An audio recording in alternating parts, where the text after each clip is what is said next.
Kyk, toe ek nog jong was, my ouma het altyd gesê, raai net vir my weer, ja, lank toe hoor ek dit mense sê. Soms hoor ek maar net, en ek almal net.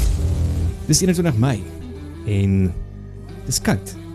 Winter is officially coming. Soos daai Game of Thrones seisoen, die laaste ene, wat ons almal eintlik dalk probeer vergeet.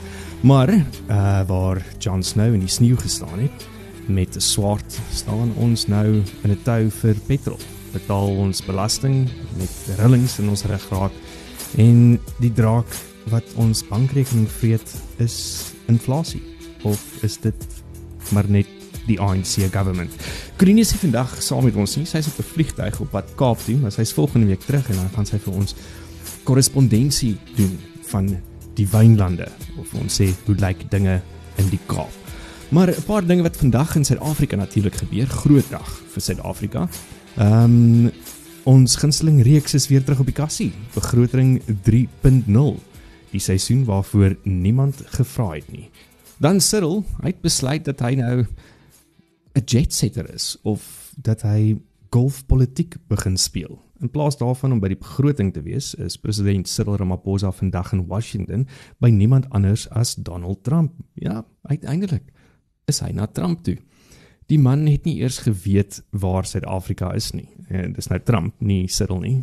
Wel, wie weet, ek dink ook nie Cyril weet waar Suid-Afrika is en dat hy die president van Suid-Afrika is nie. Maar dit was eintlik apparently Ernie Els wat vir Trump oorreed het. Hy het glo maar vir Trumpie gesê, hy is nie so bad nie, ou Don, laat hom maar in. Volgens Johan Rupert was dit Ernie Els wat vir Trump in die oor gefluister het en vir hom gevra het om die deur oop te maak. Ek is nie heeltemal seker of dit 'n politieke triomf of 'n hole-in-one gaan wees vir Ernie Els nie, maar kom ons kyk. Ek moet sê, ek hoop dit word dalk uitgesaai. Ek het 'n vriendin wat altyd praat van binnepret. So as dit uitgesaai word, dan vermoed ek meerderheid van Suid-Afrikaners gaan moontlik ongelooflike binnepret ervaar om te sien wat gebeur agter daai geslote deure in die Withuis. En dan natuurlik ons geliefde Fikile, sê Suid-Afrikaners moet verstaan, Cyril is nie op vakansie nie. Hy is daar om vir ons te veg. Ja, ek gaan jou los met daai sin vir 'n oomblik. In die Withuis natuurlik gaan hy vir ons veg, maar vir wat?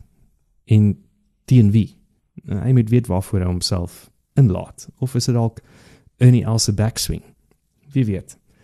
Maar kom ons kyk, môreoggend word ons 10:00 wakker in 'n heeltemal 'n ander land.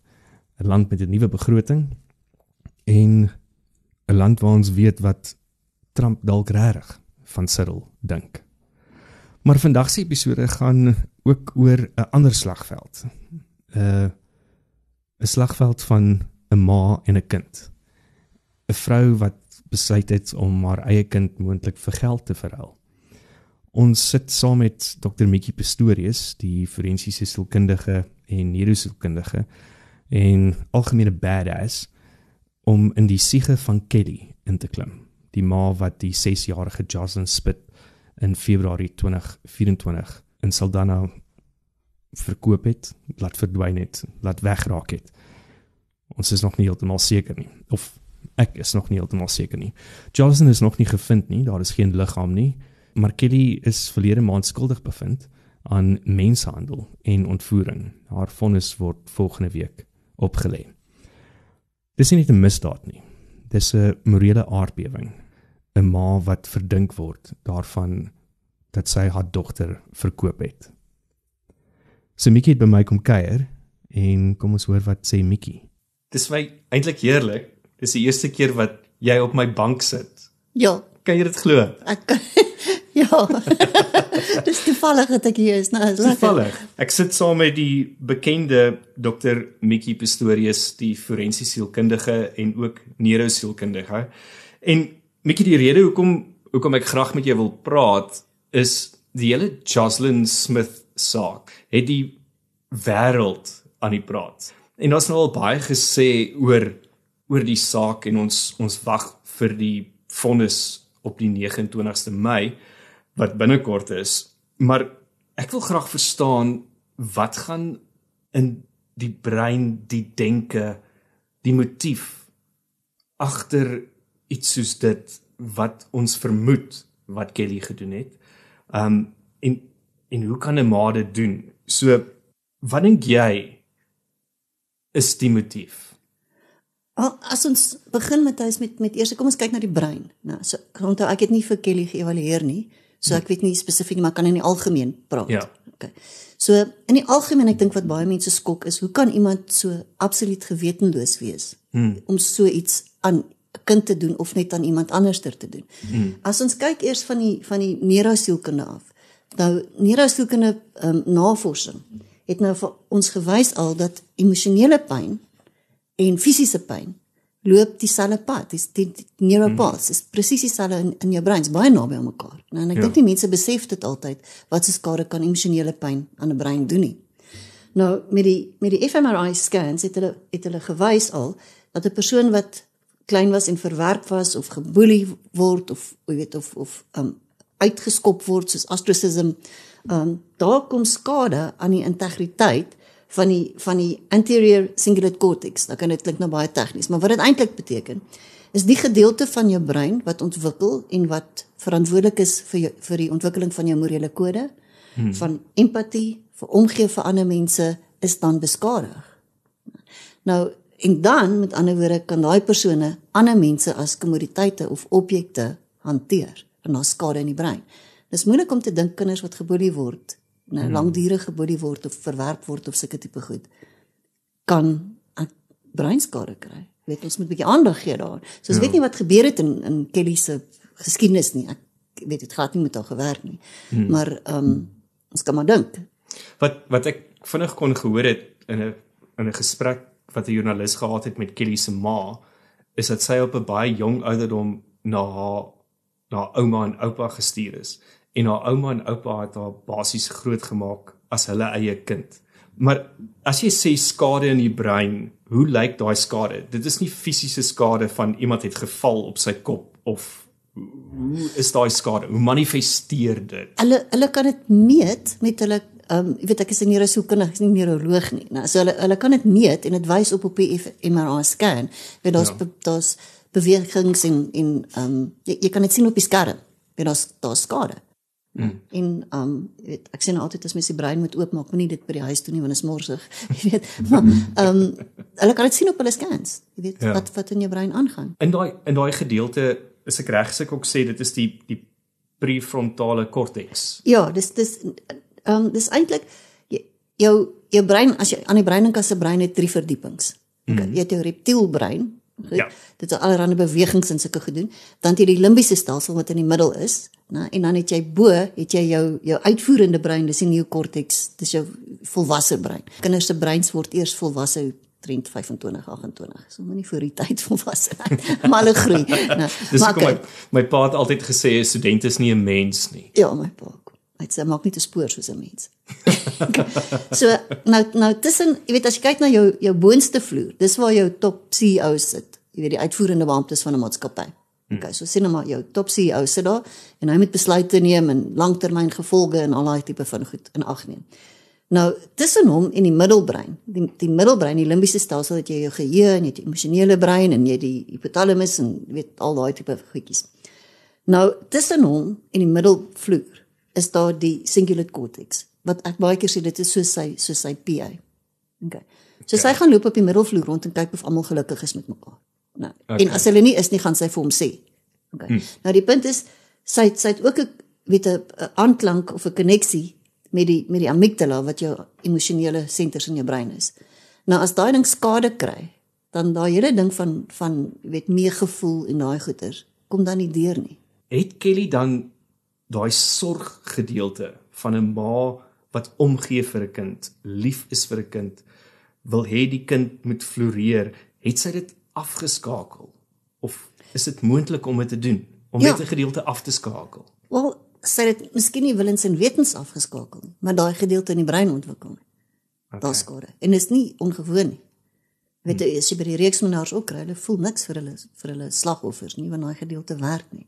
Nou, so as ons moet gaan kyk na haar motief. Ja. Sy wil weet hoekom het sy dit gedoen. Nou weer eens oor die algemeen.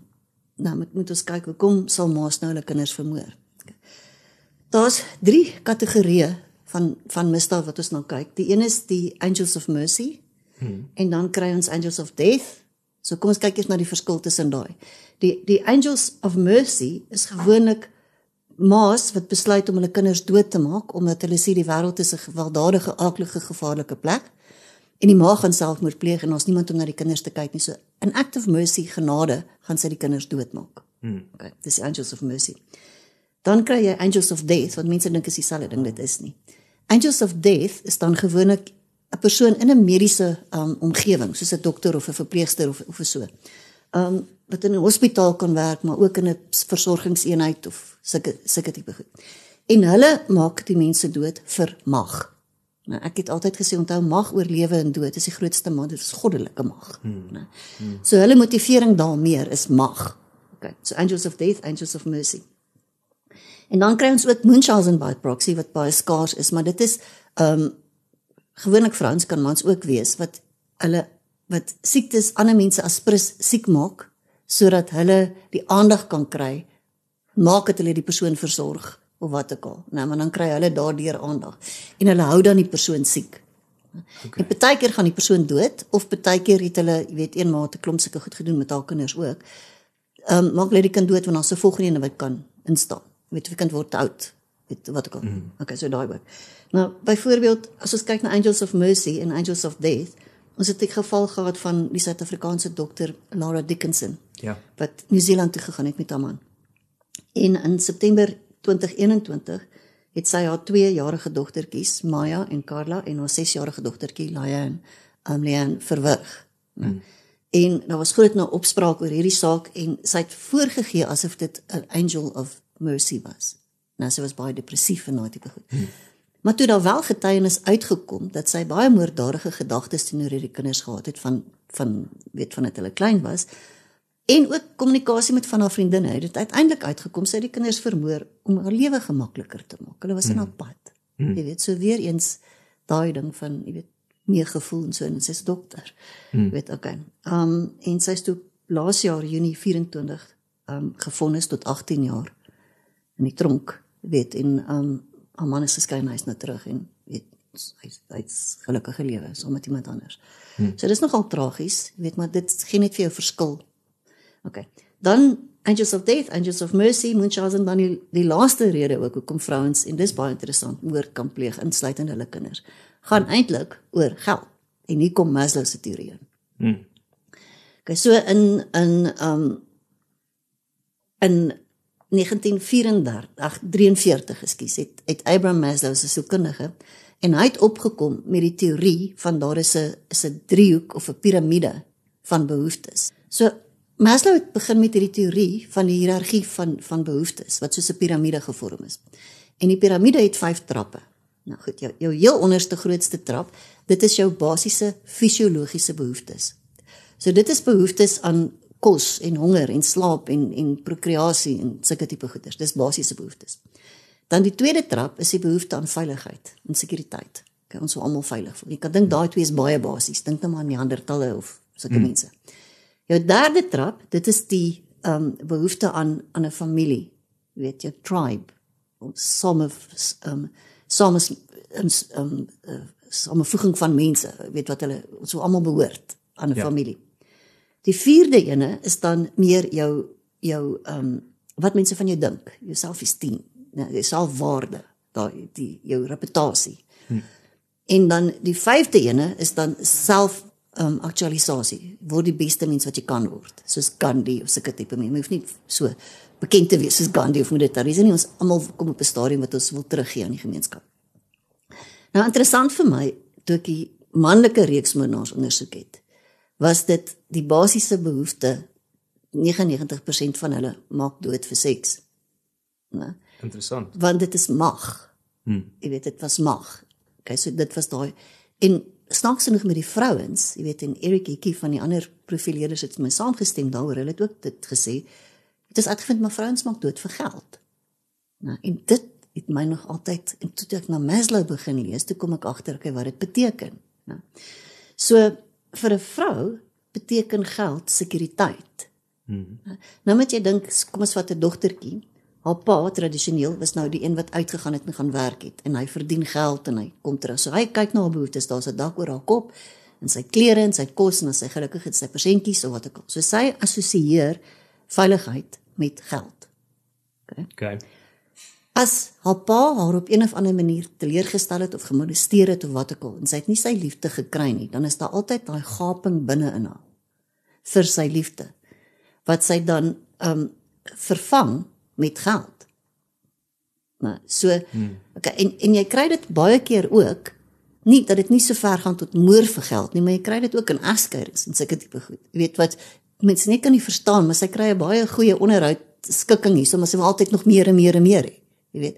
En as jy teruggaan in die geskiedenis, dan gaan jy hierdie ding sien. Dit gaan oor sekuriteit. Weet. Wat vir my interessant was ook destyds met Marieke de Klerk, is sy was nou getroud met Evie de Klerk en sy het altyd bodyguards en mense omgehad, sy was baie baie veilig. En toe hulle geskei is, ek het haar boek gelees, jy weet, het sy gesê, skielik ry sy alleen in haar kar en daar's geen bodyguards nie en sy voel baie onveilig. So al wat sy gehad het was 'n kannetjie Doom of iets wat op die sitplek langs haar gelê het en as iemand nou by die, jy weet, haar probeer roof, dan spuit sy Doom in hulle gesigte, jy weet. En uiteindelik ook ironies toe is sy nou, jy weet, daar's 'n sekuriteitswag aangekla van haar moord, né? Ja. Okay. So ek dink nie mans verstaan hoe belangrik veiligheid vir vrouens is nie. As mens byvoorbeeld vir 'n man sal vra wanneer laas was jou lewe in gevaar, dan kan hulle nie mooi dink daaraan nie. Vra dit vir 'n vrou en elke vrou gaan vir jou sê elke dag. Ja. As ons in 'n huisbak inklim en daar's mans, as ons met ons karre ry elke dag, né? So vrouens is geweldig gestel op hulle veiligheid, né? En geld substansieer dit, bring vir jou veiligheid. Okay. So as ons kyk in hierdie geval nou, dan daar's wat Maslow ook gesê het, as daai behoefte nie bevredig is nie, né, dan kan daai behoefte die persoon so domineer. Hy praat van 'n safety seeking organism, né? Ja, jou hele gedrag gaan daaromtrent en jy kan nie na volgende stappe opbeweeg as die basiese behoeftes nie weet bevredig word nie. Weet? So ons kan dink aan Marieke, sy was op 'n stadium baie veilig, jy weet, maar toe sy nie is nie, dan gaan sy weer af na die basiese behoeftes toe. Maar jy kan nie verwag, jy kan nie redeneer of filosofeer met 'n honger mens nie. Ja, ek vind die hele ding van Maslow, dit is nie dat jy op een vlak bly nie. Jy beweeg op en af die hele tyd deur al die vlakke. Wel, jy weet, tot op 'n stadium, as ons dink, weet, Gandhi het baie keer hunger strikes gehad. Jy weet, met ander woorde, hy het verby dit gegaan. Mens kom ook baie keer wat jy op van die hoër vlakke is, né? En dan kan jy jou eie behoeftes uitstel ten gunste of ten goede van die mensdom. Nou, Okay. So sulke goed kan ook gebeur. Ek is dan byvoorbeeld nog nie daar nie. Ek probeer my bes. Okay. Maar nou kyk ons ook geld vir vrouens is dan veiligheid, dis 'n basiese behoefte. Geld vir mans aan die ander kant, nou is die vierde vlak, né? Dis wat mense van hulle dink, self-esteem, Okay. né? Ja. In die ou tyd, as ons dink aan die Trojan War, né, mense soos Achilles en daai ons, mans het mekaar gemeet aan hulle fisiese krag. Hoe goeie warrior en oorlogvoerder was hy. Vandag is dit geld. As jy nou kyk na Bill Gates en Mark Zuckerberg en die ander, is definitief nie Achilles nie. Jy weet maar geld. Nee, glad nie. So jou mag lê dan in jou geld. Ja. Né? Nou, die ding is, hoekom koop mans vir hulle vrouens juwele? Sodat sy dit by die huis kan dra. Nee, mense moet sien, hy sorg vir. Dis waar. Jy weet, hoekom koop hy vir 'n groot kar? En as hulle die groot kar het, hoekom parkeer hulle dit altyd reg voor die ingang van die restaurant, sodat jy moet sien. Jy moet dit sien. Nou, Ja. okay, so vir mans is geld selfwaarde en wat ander mense van hulle dink. En mans is geneig om te dink dit beteken dieselfde vir vrouens. Dit is nie. Vir vrouens is dit sekuriteit. I mean, baie vrouens soos ek, wat ek al is onafhanklik, ons werk hard en ons maak ons eie geld. Nou, so, ons het nou maar geleer. Nou, maar baie ander vrouens is nie, hulle is afhanklik van die man se geld, wat vir haar moet sorg, en sy voel geregtig op, entitled, daai tipe van goed. Nou, so daar's 'n baie diep sielkundige dinamika in vrouens en geld. So as ons nou praat van die neurosielkunde, wat ons nou al gepraat het, en ons praat nou van Maslow, en ons kyk weer na die Kelly en Jocelyn situasie. Op een of ander stadium, ek meen ons almal, dink ek, en hoop ek, het 'n morele kompas, om te weet, hierdie is Party het reg, nie. hierdie is verkeerd. Ja. So dit is wat sy nie het nie. Nee, al het hulle 'n morele kompas, nou soos die reeksmoordenaars, hulle weet dit is verkeerd, maar hulle gee nie om nie. En baie van psigopate is ook so, ek sê nie sy is 'n psigopaat nie, ek het haar nie gewaardeer nie. Maar is ook so. Hulle weet die verskil tussen reg en verkeerd. Met ander woorde, gaan hulle misdaad wat hulle sê altyd die redelike vraag is, as daar 'n polisieman langs jou staan, gaan jy die misdaad pleeg? Meeste van hulle nie, want hy weet hy gaan in moeilikheid kom. Ja. So hulle ken die verskil. Maar meeste hulle gee nie om nie. En as ons terugkom na haar toe dan ook, weet daar's 'n bewering nou van die staat dat sy die kind verkoop het. Ja. Okay. Nou, dit bring ons ook op 'n baie ander interessante tema, as jy nie omgee nie wat ek sal bespreek. Okay. En dis die hele ding van die Victoriaanse baby farming. Nou, ek weet nie of jy al daarvan gelees het nie, maar dis vir my nogal fascinerend. Okay, so daar in die Victoriaanse tyd, hoe dit gewerk het, is, jy weet, vrouens het swanger geraak natuurlik, soos altyd. Jy weet, die meisietjies wat in die huise gewerk het en dit of jy dat raak swanger. En dan verloor hulle werk en dan, waar moet jy nou gaan met die kind? So baby farming was gewoonlik geweest, die ongetroude ma's het hulle kinders gebring na die baby farmers toe. Okay. En dan het die vrou, was sy 'n tipe van die voog of die versorger van die babatjie. En dan sal die ma nou vir haar weekliks geld betaal of sulke tipe goed om nou na die babatjie te kyk, want die ma moet gaan werk. Okay. Maar daar was baie interessante wet in daai tyd gewees in Engeland. In 1934, the Poor Law Amendment Act. En hierdie wet het gesê dat pa's van onwettige geborene kinders, weet jy, illegitimate kinders, daar's geen verpligting op hom om geldelik by te dra of sy kind te onderhou nie. Okay. Wat heeltemal anders is in vandag se konteks. Ja, okay, so nou is dit net die ma, so sy moet incredibly hard werk om te betaal vir iemand. Nou, dit kon ook wees, party families, jy weet, wou nie die skandaal hê nie en hulle die sommer 'n klomp geld vooraf gegee dat niemand daarvan moet weet nie. Ja? Okay. Maar so het hierdie vrouens dan nou klomp geld gekry om na die kinders te kyk. En die baby farmers, nou byvoorbeeld, een van hulle was die mees bekendste was Amelia Dyer. Nou, sy was in Engeland in Bristol. Nou as ons kyk na Amelia Dyer, tot op die ouderdom van 10 jaar, moes sy haar ma versorg. Okay. En haar ma was geestelik versteurd en baie gewelddadig of wat ook al. So ek kan dink sy het met geweld groot geword. So ek dink haar brein het ook maar 'n bietjie skade gedoen daar. Okay. En sy het toe met 'n man getrou en hy was welgestel, dankie, en sy gaan studeer toe om 'n verpleegster te word. Okay, die man gaan toe dood, natuurlike oorsake. Nou moet sy kan nie baby farming doen as sy nie respektabel is nie. So sy moes met iemand trou. Okay, maar sy trou toe met meneer Dyer wat van sien al verdwyn het. Okay. Nou het sy huis en nou begin sy die kinders inkry. Nou die kinders natuurlik soos babetjies is, hulle raas en hulle siek en ons dit en dat na. Nou kom sy vinnig agter, maar sy met hierdie eenmalige afbetalings, nou, gaan dit al baie beter baat om of die kinders van die honger te laat doodgaan of om hulle te vermoor. Nou. En so die een dokter begin agterkom, hy teken maar baie doodsertifikate en dan trek sy net elke keer na vorige plek toe, 'n ander plek toe, jy weet, of as sy in die moeilikheid is dan boek sy haarself in 'n asylum in, en dan kom sy nou maar weer uit. Okay, daar was ook 'n ding, Godfrey's Cordial, wat mother's friend genoem word, okay, wat al die mamas gebruik, en dit onderdruk die hongerpyne en dit verdoof die kinders. So die kinders was van babetjies af verslaaf aan hierdie tipe goed, okay. Maar sy kom toe ook agter, nee, dis beter vir haar om van die kinders ontslae te raak en sy begin hulle een vir een vermoor. Okay. En die laaitjies draai sy dan toe in papier en dan gooi sy hulle in die Thames rivier. Ja.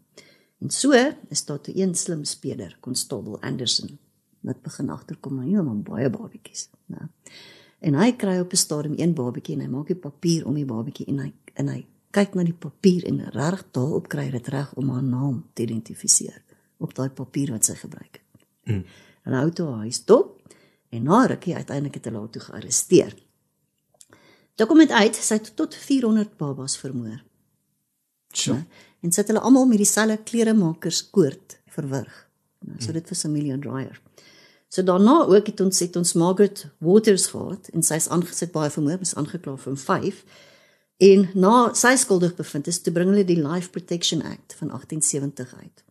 En dit het gesê as daar meer as 2 kinders in so 'n huis is, dan moet daar gereeld inspeksie gehou word. Okay. Maar ook toe in Nieu-Seeland, wat nog deel was van Engeland daai tyd, in 1896, toe was daar Minnie Dean, wat ook 'n baby farmer is, en sy het uiteindelik gehang.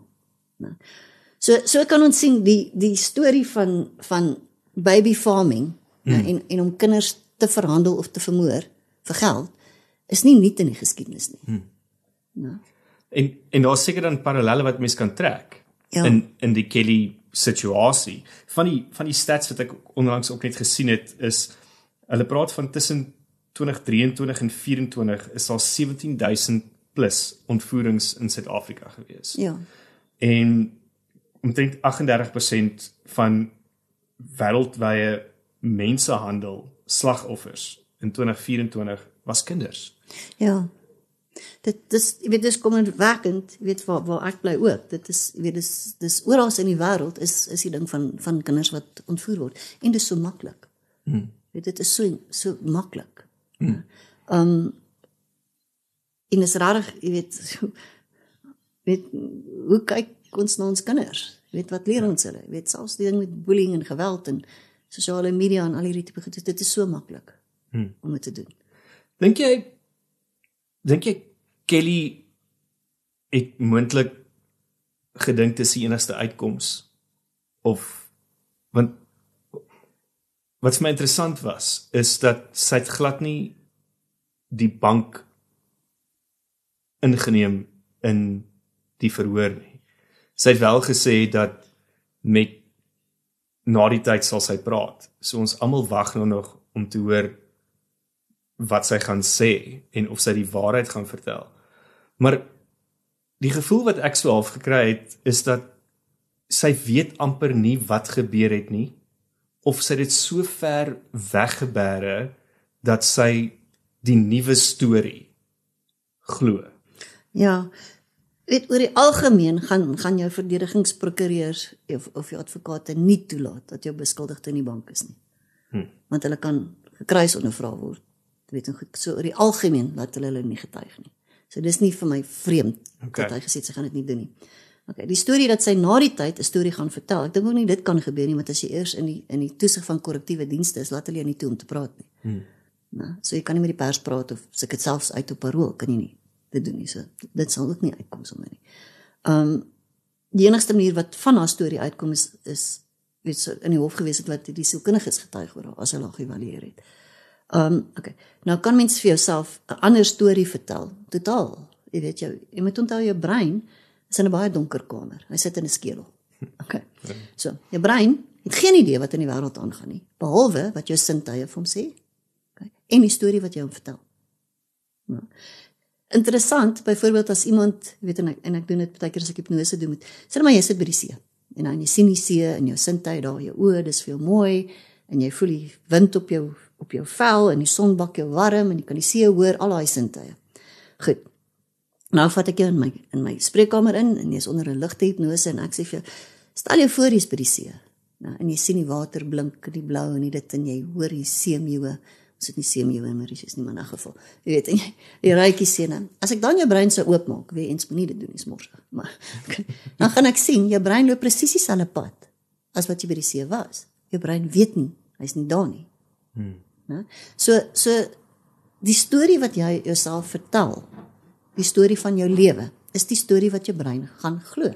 As jy sê ek is 'n slagoffer of dit of dat of wat ook al, dan gaan jou brein dit glo. Dis Sofia wat krap. Ja, Sofia is baie oulik. Sy's baie besig ook. Sofia is kalm en nou maar baie oulik, ja. So weet, jy kan jou hele lewe verander met jou storie, wat jy vir mense sê. Jy weet, ons het byvoorbeeld van die vorige reeksmoenaars, Suid-Afrikaanse reeksmoenaars ook, jy weet, een van hulle gaan nie name noem nie, wat onlangs uit is op parool. Jy weet, wat 'n hele storie vir homself vertel, oor wat gebeur het. En hy vergeet, jy weet, ons het jou ondervra. En die goed wat jy vir ons vertel het, oor die moorde wat jy gepleeg het, al was jy nou net van een aangekla, is nog daar. Jy weet, ons was teenwoordig, die spelers was teenwoordig toe jy dit alles vir ons vertel het. Dit het nie in die hof uitgekom nie, want jy is nie op daai sake aangekla nie. Maar dis nie te sê, dit is nie daar nie. Jy weet, maar jy kan jou storie so verander, en net in mense se algemene gedrag. Het hulle vertel vir hulle storie, en jou brein gaan dit glo.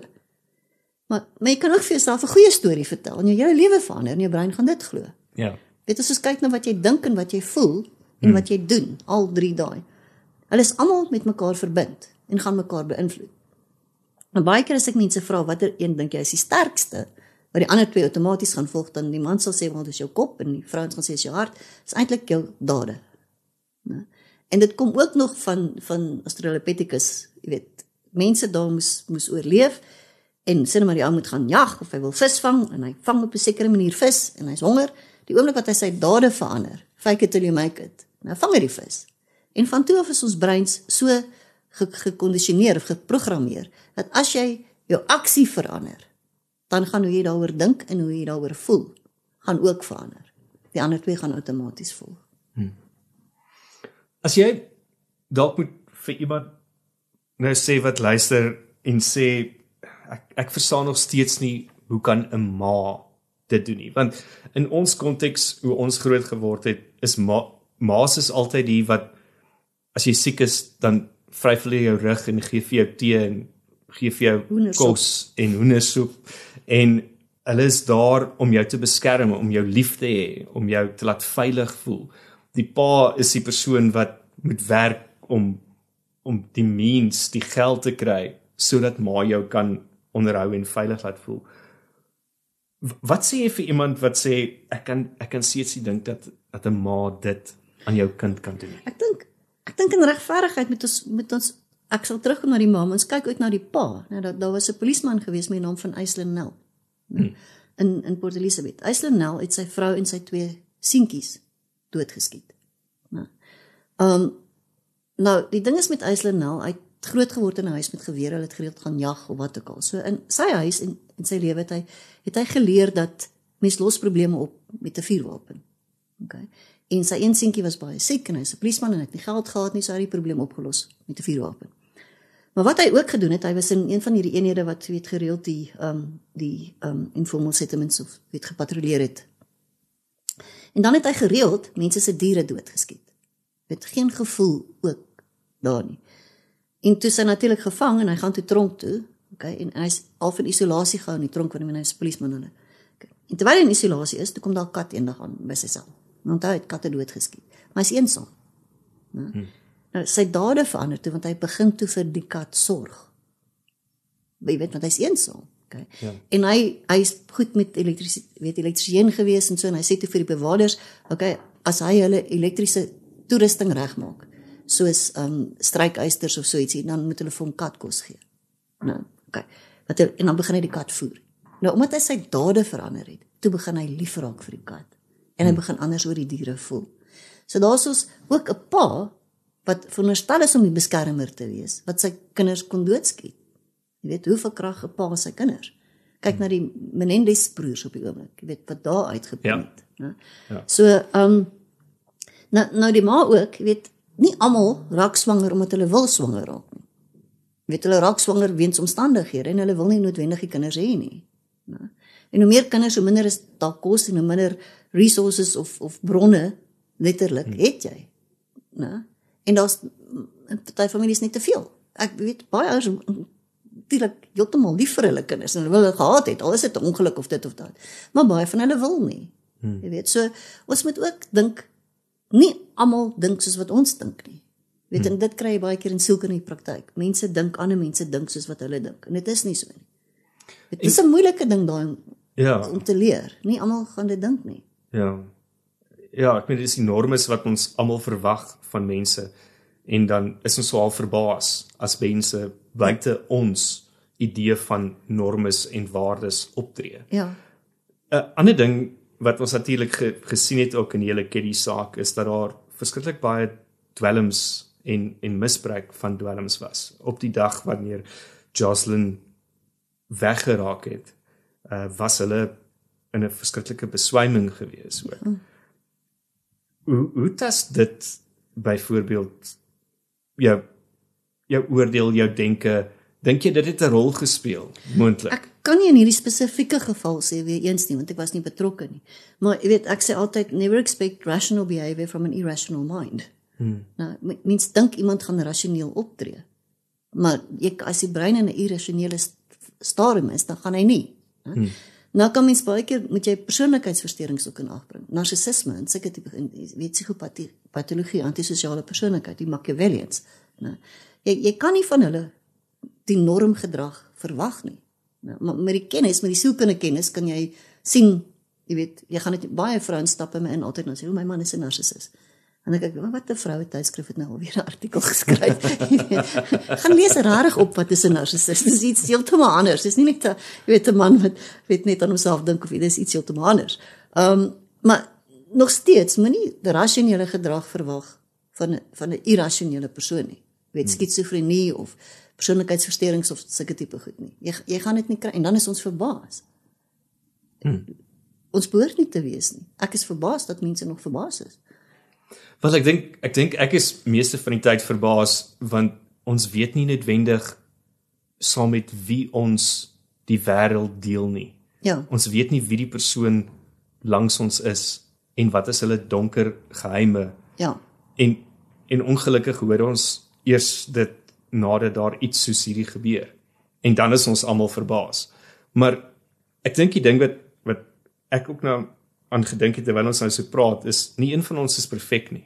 Nee. En Kelly was nie perfek gewees nie. Wat sy gedoen het is nie die regte ding nie, but she was not perfect. Maar ek dink ook nie ons moet, ek sê altyd, in my veld forensiese sielkunde, ek gee vir jou verduideliking, want dit is my werk. 'n Verduideliking is nie 'n verskoning nie. As ek getuig in die hof ook, ek verduidelik vir die regter menslike gedrag, menslike kriminele gedrag. Dis nie 'n verskoning nie. As jy 'n erge klein tyd gehad het of wat ek al, is nie 'n verskoning nie.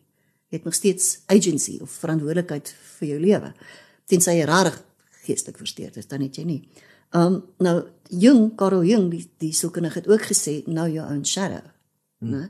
En dit is baie keer wat ek in terapie met mense doen as hulle die guts het daarvoor.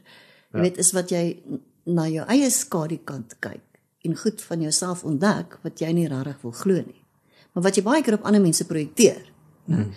En om daai gedeelte van jou te inkorporeer is nogal moeilik, maar dit maak jou 'n voller mens, om te weet, kan jy iemand doodmaak? En meeste van ons kan. Maar jy dink nie, jy is nie noodwendig moord nie, maar jy kan, as iemand jou kind bedreig, jy kan dit doen. Ja. Of goed wat jou kwaad maak, rage, of sulke tipe goed, of gedagtes van moord. Dit help nie, dit word geonderdruk nie, want dit gaan ontplof. So in 'n diep Jungian terapie kom daai goed uit. Ek het dit self al gedoen, ek gaan nie hieroor uitbrei nie, maar dit is nogal scary, om te weet waartoe jy in staat is, né? Ja. Maar dit maak jou voller mens. Maar baie keer ook, mense dink jou skadukant is noodwendig die donker kant. Daar's baie keer mense met 'n geweldige lae selfbeeld of sulke tipe goed, wat nie besef die goeie kant in hulle skadu, wat hulle nie raak sien nie. Goeie dinge. Ek het 'n pasiënt gehad wat al van Asperger se skaam, wat nie met mense maklik oor die weg kom nie, en allerlei goed. En uiteindelik kom dit uit, en die ou het 'n geniale IQ. En hy het gedink, hy kan nie met groot mense gesels nie. Maar hy is heel gemaklik in die terapie, en hy sê ek vir hom, sien, jy kan met intelligente mense gesels. Jy moet net bietjie gewoond raak daar. Hy het nie van homself geweet nie. So, om jou eie skadu te gaan ondersoek, vat baie guts. Maar dis die een ding. Die ander ding is ook, onthou net, dit is nie 'n verskoning nie. Sielkundige verduideliking is verduideliking. Ja. Vir die regter, dis nie 'n verskoning nie. Ja, dit gee vir jou konteks, maar ek meen, ek ken jou al vir jare en ek was ook op jou bank al gewees. En nou is ek op joune. Nou is jy op myne. Wat jy my deur 'n paar goeters gevat het en dit is, jy som dit vir my so mooi op, dit is so belangrik om jou donker kant te verstaan en daarvan te weet, want dit gee vir jou konteks ook. Ja. Want goeters gebeur en dan speel daar goeters uit en na die tyd dink jy, maar shit, dit is nie mens wie ek is nie, maar dit is. En dit is net jou donker kant. Ja, en as jy daarvoor kan begin verantwoordelikheid neem. Daar's 'n verskil tussen responsibility en accountability. Ja. Maar spel dit anders.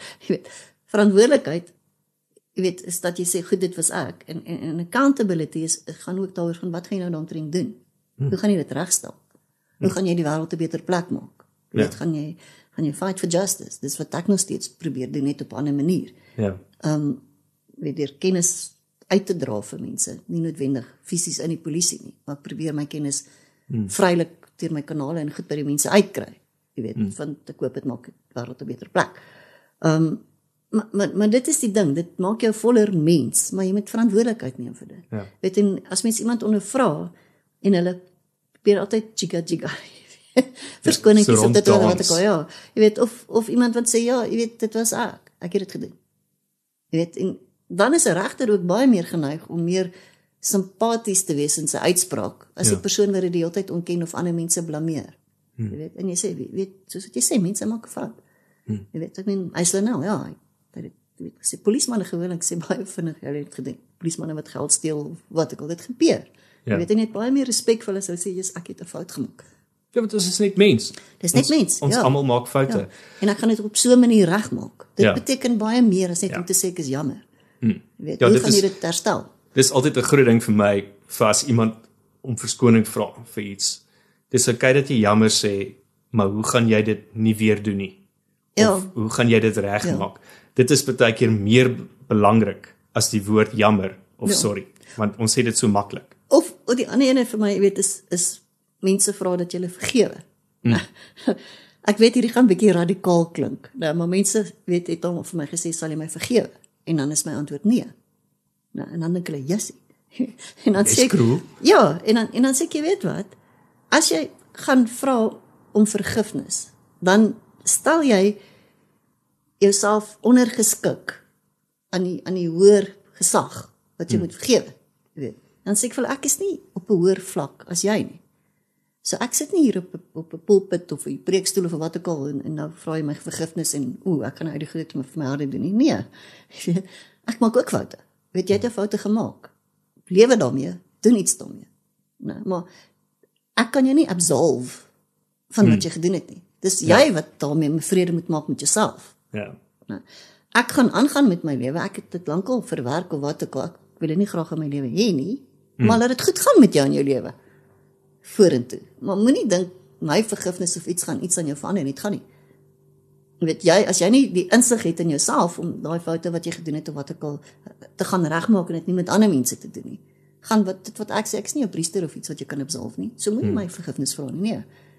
Jy jou dade gaan wys of jy jammer is of nie. Ek gaan besluit of jy weer my lewe is of nie, maar dit is totaal, jy weet. Ja. As ons dalk klaar maak en net weer dit terugbring na Kelly toe. Sy gaan nou in die tronk sit. Ons weet nog nie vir hoe lank nie, maar vir 10 teen 1 'n redelike lang ruk, hang af wat gaan die uitspraak wees. Hoe vergewe hulle self vir dit wat hulle gedoen het? Ek dis 'n moeilike vraag, want wie eens kan nie in iemand anders insien nie. Ja. En ek weet nie, dis 'n baie moeilike vraag. Jy weet die tronk is vol Christene ook. Nou almal skielik, ek weet baie van die reeksmoordenaars sê hulle ek is nou Christen. En hulle is nie rarig nie, want weet hulle doen dit net om weet nie aan te sit, weet wat hoe kan ek nou sê of iemand is of nie is nie. Nou maar my ervaring sover nee. Weet en ek was baie bekommerd toe van hulle nou uitkom op parol. Ek hoop Suid-Afrika se paroolsisteem word weet in heroorweging gebring want reeksmoordenaars moet nooit uitkom nie want hulle gaan dit weer doen. Dit vat my woord, vat enige profiel, dit hulle gaan dit doen. Okay, nou hoe vergewe jy jouself dit? Ek weet nie, ek dink, my ervaring van hulle is dat hulle vertel hulle self 'n ander storie. Is dit wat jy gesien het met die reeksmoordenaars Ja. met wie jy gewerk het? Ja, dit Hulle is begin 'n ander narratief. of hulle dieselfde ding nou doen dit net weer. Ja. Maar ek kan nie sien dat hulle self dit rarig vergewe het of baie mense voordat hulle weet by die galg staan. Nie weet. Dan sal hulle op daai laaste oomblik miskien een of ander belydenis of weet bekentenis of 'n ding maak of wat ook al. Maar ons het nie doodstraf nie. Jy weet, dit is sulke goed. Ek weet nie, dis vir my baie moeilike vraag. Ek dink nie enigiemand kan rarig dit sê van 'n ander persoon het hulle rarig spyt of vergifnis of weet nie. Party mense kom uit. Jy weet, en dan Eislernel het uitgekom en uit 'n goeie lewe begin lei, uit getrou en sulke tipe goed. Jy weet, so ek dink as jy uitkom, gaan jou dade wys. Weer is baie mense wat uit die tronk uitkom en rarig goeie gedoen. Jy weet, van Susan Visser, daar's 'n hele paar wat uitkom en rarig hulle lewens verander en goeie goed en ek het respek vir. Altyd. Jy weet. Ja, ek kan dink dit is seker 'n onregverdige vraag wat ek vir jou gevra het en ek dink in die konteks is dit ook moeilik vir die mense in die gemeenskap, want die hele Saldanha gemeenskap het so weggevoer geraak in hierdie hele situasie. Ek meen dat even Kelly se hut of huis afgebrand. So ek dink daar's soveel haat van die gemeenskap teenoor die daad wat gepleeg is. Hoe kan ons seker maak dat ons kinders beskerm as jy 'n kind het, of om seker te maak dat hierdie goeders nie gebeur nie? Dis moeilik, Matthys. Ek onthou destyds ook, jy weet, met die Station Strangler in Mitchells Plain. Nou. Dit was een van jou eerste sake gewees. Ja, dit was die eerste saak. Mitchells Plain was opgerei gewees, jy weet, en riots, jy weet, en sulke tipe goed. 'n Man wat net met 'n kind loop, was aangeval. Jy weet, ons het baie keer net by 'n huis gestop om inligting gaan kry en dan val die gemeenskap die huis aan. Nee, dis nie eers 'n suspect of niks nie, jy weet. So toe was hulle baie erg om hulle kinders te beskerm, en dit was, jy weet, onderwyser. Nou, nou vra ek die vraag, as ons nou soontoe gaan, weet die dinge verander. Nou, een van die groot spelers daar was AJ Oliver. En hy was ook daar met die arrestasie, hy was deel van die span. Nou sy seun, Kurt Oliver, is nou baie goeie vriend van my. Nou, en Kurt was eers 'n polisieman en hy's nou 'n pastoor, en hy doen geweldig baie gemeenskap. Hulle het sopkombuise en hulle het mentorskap, jy weet, want Kurt sê hy kan onthou toe hy 'n kind was, hoe erg dit was en hoe bekommerd sy pa was. Hulle kon skaars buite kan speel. Jy weet. So sy hele storie is ook op my YouTube kanaal, jy weet. En so daar het goedheid daar uitgekom van wat hy doen in daai gemeenskap, as mense, jy weet, hulle harte wil oopmaak vir sy organisasie geld skenk. Ek weet, praat altyd goed van hulle. Nou, Sons of Issachar, dink ek is sy storie. So die goeie werk wat hy doen, voortspruitend uit wat daar gebeur het. Nou, dit is vir my so 'n goeie voorbeeld van wat kan in 'n gemeenskap gebeur, uit die tragedie uit. Nou, hy maak 'n verskil, hy maak 'n groot verskil, een man, omdat hy kon amper 'n slagoffer gewees het. So, ek hoop maar in die Saldanha omgewing, Middelpos, kan daai mense begin na mekaar omsien, met 'n help. Eers genesing vind, en dan mekaar begin. Ja, ek dink as sy gefonnis is, gaan hulle, jy weet, begin. Ja. Weet, maar weer, kom ons terug aan Mitchells Plain toe, jy weet, die persoon is toe, Lamont Simons is uit op parol. En die gemeenskap is nie deur die departement van korrektiewe dienste gevra daaroor nie, jy weet, en hulle is ontstel en kwaad. So wat het daar gebeur? Hoekom gebeur dit? Weet, ek sê altyd, as jy so iemand, weet, as jy terugkyk na die klein tye van die reeksmoordenaars, dan is hulle is ostracized, jy weet, hulle is verwerp, hulle is uitgeskuif, al daai goeters. Jy weet, mense, dis daai kinders wat jy die vinger na wys. Jy weet, nee. Ja. So vinger wys, okay? En dit het skade veroorsaak. Nou, wat gelei het na die moorde toe, okay, om hulle te laat beter voel, om hulle die mag te gee. Nou is hulle uiteindelik in die tronk. In 'n tronk, as jy 20 jaar in 'n tronk is, jy begin 'n gemeenskap vorm. Jy word deel van 'n gemeenskap. Jy kry weer 'n posisie daar, né? Jy kan skool gee of dit of dat, jy kry 'n posisie daar. Okay, nou skielik dat as jy uit op parol. Okay, nou kom jy uit. Jy verloor daai gemeenskap wat jy gehad het van 20 jaar. Jy's uit op parol. Gestel jy stap nou in die winkels. Mense gaan weer vingers na jou toe wys. Ja. Met ander woorde, daai klein tyd seer van verwerping en dit word herhaal. Nou, hoe lank dink jy gaan dit vat voordat daai persoon weer moord pleeg? Wat in party gevalle 'n paar weke per maande. En dan, waar sit ons dan? Wie se skuld is dit? Nee, korrektiewe dienste te beleid. Jy kan nie hulle uitlaat nie. Dit gaan weer gebeur. Jy weet, daar's ander mense wat jy miskien kan uitlaat na heroorweging, maar dit kan nie net jou beleid wees, hulle kom outomaties uit nie. Dit werk nie so nie. Ja. Wie se kind gaan ons eers vermoor om te kyk, jy weet, of Mickey nou reg was, of Gerard Dobeskak nie nou reg was.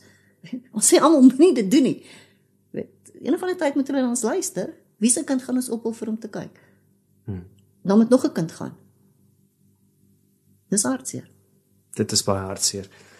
Mickey, baie dankie dat jy saam met my op my bank kom kuier het en laat ons kon gepraat het en net so klein bietjie verstaan het wat agter die motief is of die rede, en moontlik het ons so klein bietjie in die kop van Kelly ingeklim. Ja, ek kan ongelukkig nie weet oor haar spesifiek, dit sal oneties wees, sê wat daar gebeur het nie. Weet, na bewering was dit vir geld, ek weet nie, maar ek hoop dit gee maar in die algemeen vir mense meer insig. Weet, en die groot ding oor vigilantisme ook, dit bring mense nêrens nie. Jy weet, dit maak net, jy kan nie vigilanties, ek verstaan nie mense is kwaad. Hulle was kwaad met Mitchells Plain, ek verstaan dit heeltemal. Maar vigilantisme gaan nie. Gaan nie vir Jocelyn terugbring nie. Nee, dit gaan maak die situasie erger en jy sit 'n geweldige las nog ekstra op die polisie wat klaar besig is. Ja. So, nie dit doen nie.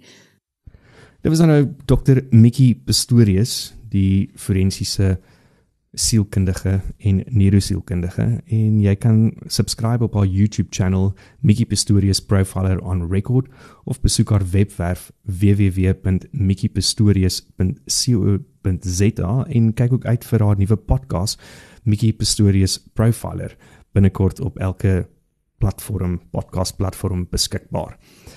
So, dit was dan nou klets. Dankie dat jy saam met ons gekuier het, saam met my en Mickey gekuier het. Volgende week is ons terug, dan sal ons weet wat gaan aan in die begroting. Ons sal weet wat het gebeur met Trump en Cyril in die Withuis. En ons sal meer inligting kry en met iemand gesels oor hoe lyk die pad vorentoe na hierdie belangrike Woensdag, 21 Mei 2025 in Suid-Afrika. Tot volgende keer, bly warm, kyk mooi na jouself. Cheers.